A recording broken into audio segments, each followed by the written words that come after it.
All right, let's dive right into this explainer and unpack the massive updates Anthropic just dropped at their Tokyo event. We are looking at the 5th generation of Claude models today, specifically Fable 5 and Mythos 5, alongside some seriously game-changing new agentic workflows. If you are building software right now, the possibilities literally just got a whole lot more interesting. It's wild to think about, right? The intervals between major AI leaps are just rapidly compressing. A couple of years ago, the absolute frontier was getting an AI to draft a simple commit message. Then, about a year ago, Opus 4 was suddenly capable of building a whole feature. 6 months ago, we started seeing agents running overnight, and here we are, already in the Fable 5 and Mythos 5 epoch. The jumps in raw intelligence are getting exponentially bigger, but the time between them is shrinking from years to just months. Anthropic's head of engineering, Caitlin, really hit the nail on the head here. She points out that while these models are riding an incredibly aggressive exponential curve, most of our business and engineering capabilities, well, they're kind of stuck on a linear path. So there is this massive, constantly growing gap between what AI can actually do and what we are practically building with it. Our collective challenge right now is closing that exact gap. To bridge that gap, we're using the brain and the hands framework. We'll start with the exponential AI gap, meet Fable and Mythos 5, cover managed agents, dive into agentic memory and dreaming, look at dynamic workflows, and finish up with the AI native future. Okay, Section 1.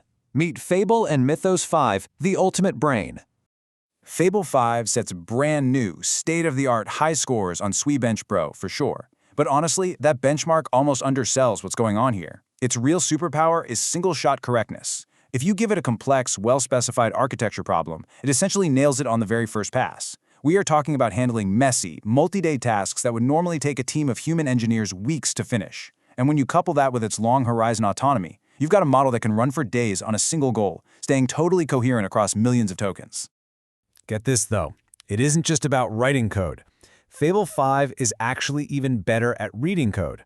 Imagine a model that digs through your repository history, triages live outages on the fly, and proactively fixes deeply buried vulnerabilities. In fact, its predecessor architecture recently read the entire OpenBSD source tree and found a 27-year-old vulnerability. That bug had slipped past human reviews for almost 3 decades.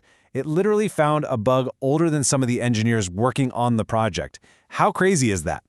Now, for those doing critical, trusted research, Anthropic is rolling out Mythos 5 through a program called Project Glasswing. It's the exact same underlying foundation as Fable 5, but they've actually lifted the cyber and biological safeguards specifically for vetted researchers. Why? Because the very capabilities that make biology risky are the exact same ones we absolutely need to drive massive, real-world impact in the life sciences. All right, moving to Section 2. Powering managed agents, building the hands. Having a giant, brilliant brain is fantastic, but intelligence alone doesn't ship products. You need hands to execute. This is how we build a complete agentic harness, by safely separating the intelligence, the brain, from the hands. The brain decides what needs to be done. Then, the platform automatically spins up sandbox environments to act as the hands and execute the work. You just define what a successful outcome looks like, and the agent iteratively works inside that sandbox until the task is completely resolved. And to properly feed this autonomous system, developers now have a staggering 1 million token context window. This is a total game changer. It means your agents can consume massive code bases, read huge chunks of documentation, and parse extensive histories without ever losing track of their overarching goals. We are already seeing the real-world ROI of putting the brain and the hands together. Look internally at Anthropic. Even as their team size has grown, their engineers are shipping 8 times more code than in previous years, simply by leaning on these exact same agentic tools.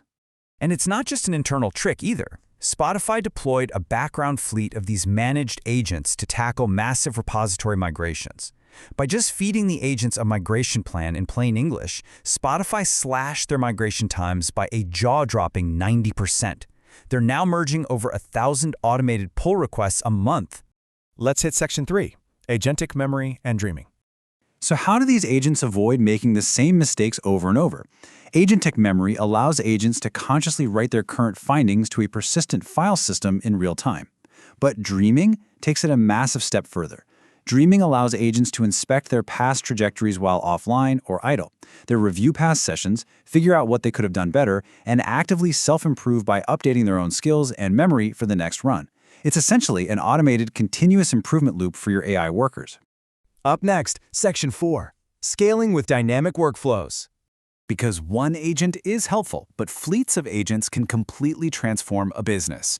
Claude Code is designed to meet developers wherever they already work. You've got the CLI for minimalists, a VS Code extension for inline monitoring, and a brand new Agents view in the terminal.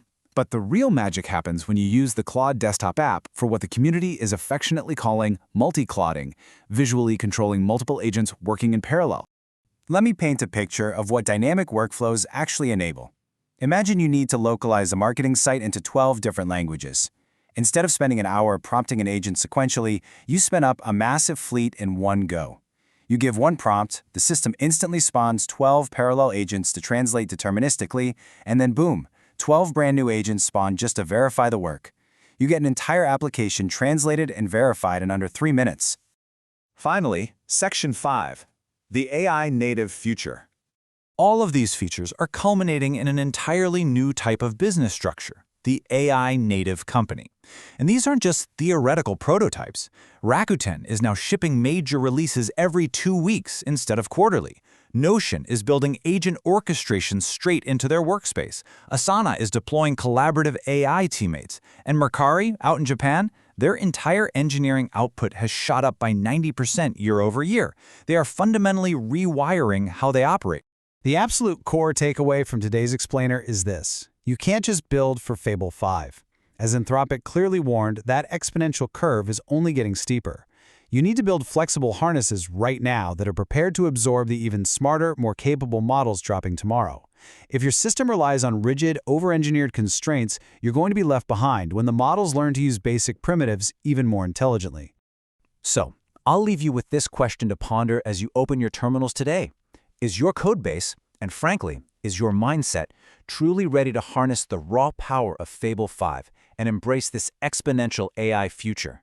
It's time to start building.